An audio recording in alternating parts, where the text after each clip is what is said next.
Hey everyone, and welcome to another video of DC NBA Junkie, where I'll be discussing NBA related content every single day. I'm continuing a series called NBA Team Futures, where each day I'll be deep diving into a different NBA team and talking about my stance on each team moving forward from the NBA hiatus. If that sounds interesting, then feel free to tune in on some fresh NBA content. For today's episode, I'll be taking a closer look with the Sacramento Kings. After struggling for over a decade, the Kings have begun to show signs of potential future, finishing last season with a 39-43 record that stands their best since that time. With young prospects such as De'Aaron Fox and Marvin Bagley and some contracts to determine in the future, developing will be crucial for the Kings and for the city of Sacramento as a whole. Let's get to it. But before I begin, make sure to leave a like on the video and drop down in the comments section any suggestions for future video ideas or even ideas for future series, because any suggestions from you guys are highly advised and recommended. And lastly, make sure to subscribe. We're all here for some fresh and nice NBA content. Now, without further ado, let's take a look into the future of the Sacramento Kings.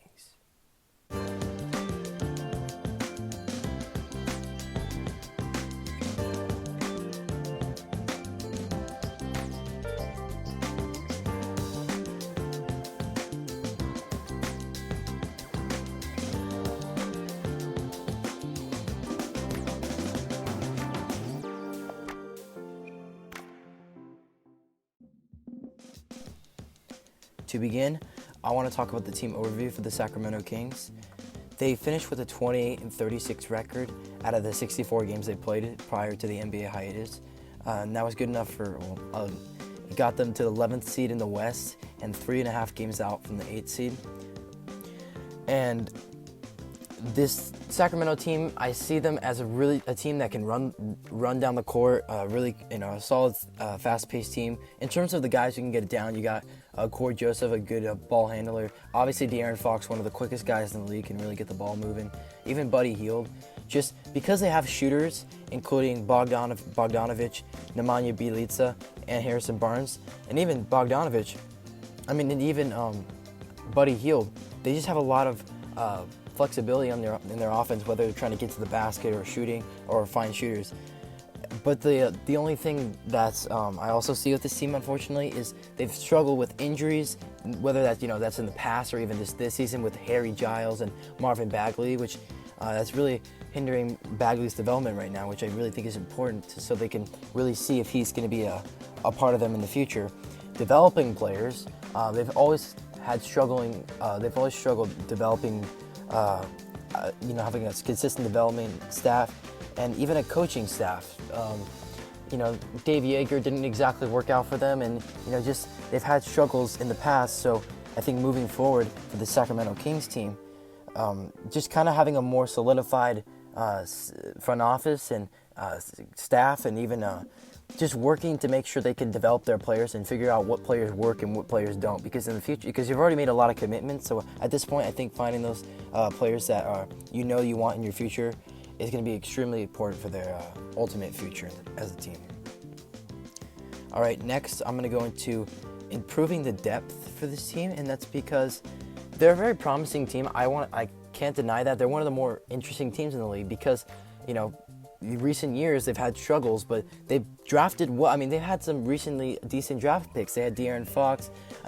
Harry Giles is just having he had injury issues, but they had De'Aaron Fox they hit pretty well on. Bogdanovic has been a really solid player for them. They got Buddy Hield in the DeMarcus Cousins trade, who I think is a really nice piece for them. So they have some pretty good pieces, even Nemanja Bjelica. It's just, unfortunately they had those injury issues, as well as, just injury issues and inconsistent development from this team. And moving forward, I think just whether that is signing players or just improving, further developing this team, because it's relatively young, is going to be really important moving forward. You have players like also Corey Joseph, Alex Len, Jabari Parker, and Yogi Ferrell. I think they all have room to grow, especially Jabari Parker. He's only 25. You could tell he's had a rough start to his career in 6 years, and he hasn't really gotten anywhere because of his I believe they were ACL injuries. those two ACL injuries in the Bucks organization kind of really knocked him down. So I think moving forward, just trying to improve your overall consistency throughout the squad and talent is going to be really important for this team. Next, I want to go into the current contracts for this team. And it's a big concern because if we're talking moving forward, they already have some players wrapped up, and in order for this team to really figure out what they're gonna do, like I said, moving forward, they need to make sure that the players, that the contracts they have are the ones they're players that they believe in. First of all, Harrison Barnes is 27, and they paid him an $85 million contract for 4 years. He's making about $20 million a year, which I hate to say, he's getting overpaid. I know they didn't want to just let go of him after trading for him, although I don't know if they should have traded for him, but he's a solid offensive player. He knows what, I don't think he's the worst overpaid player in the league, but it's not one of the best contracts that they could have given them. And in addition, you have Buddy Hield wrapped up on a $20 million contract after this season, so they have him long-term as well. So you already have two players who haven't exactly fully shown you that they're going to be promising players, but you've given them long-term contracts already. So they need to make sure they're prioritizing what kind of who they're giving these long-term contracts to, especially if they're going to be part of their future, because it's really important, because you even have like Corey Joseph with a decently sized contract that could hinder, and these things could hinder potential free agency desires. So they just want to make sure your commitment is important here, and making sure that who you're signing here is players that you intend on signing for your future, knowing that they're going to be a part of it and they'll be a big factor in your success, hopefully. All right, next I'm going to go into the free agency view. This is what I do for every single team. I just dive into my thoughts on their free agency desires. Like I said before, they don't really have, based on what I've talked about in the current contracts, they don't really have a lot of free agency decisions or, options in free agency and flexibility, because they already have some long-term contracts. You got, like I said, Corey Joseph making $12 million. You have Harrison Barnes making the $20 million over the next couple of years. Buddy Hield's wrapped up till 2024. But regardless, their expiring contracts are Kent Bazemore, which I want to say thank God. I mean, they were giving the man, they were paying him $20 million after trading, shipping someone out and taking him in. So it's good that they're getting rid of that hefty contract. Bogdanovich, I really think they should re-sign him, and I think the Kings are looking to re-sign him because he's a really important player. Because although he can shoot the ball and he's a very, very talented scorer at 27 years old, he's also a really talented playmaker, and this team could really use that kind of asset. Alex Len, I think they should also re-sign him. One of the better centers in the league, and I think if they don't sign him, some other team in the league will make sure they can get their hands on him. So I think it's important for them to try to get that contract. After trading away, they signed Dedmon and then they ship him back to Atlanta. That's a little funny to me. And then Yogi Ferrell, I don't think it matters whatever they do with him. He's not the tallest point guard. I think there are better options on the market, and you already have Corey Joseph anyways. And they also have Harry Giles, who's also just had a rough start to his career. I think he could be a really solid big man for them, for any team he goes to, so I think they should try to re-sign him too.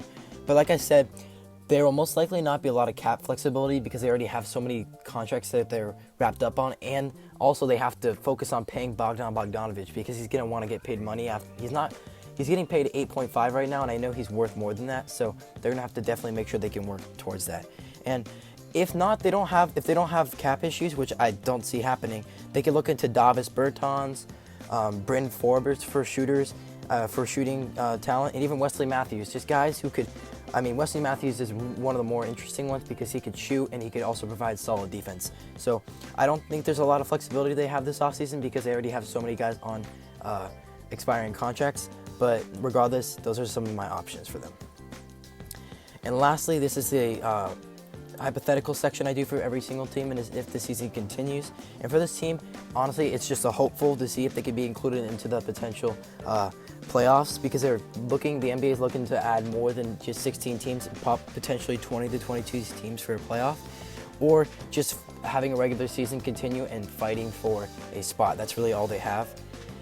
And so, two little thoughts I want to leave off on before I end the video is if the Kings can continue to develop their players, that's really crucial, especially since you have players on long-term contracts. So basically, that's assuming that they have to ride on those players and hope that they can develop and they can be big parts of this team moving forward. And secondly, how are they going to prioritize their long-term contracts? Because I know they're paying.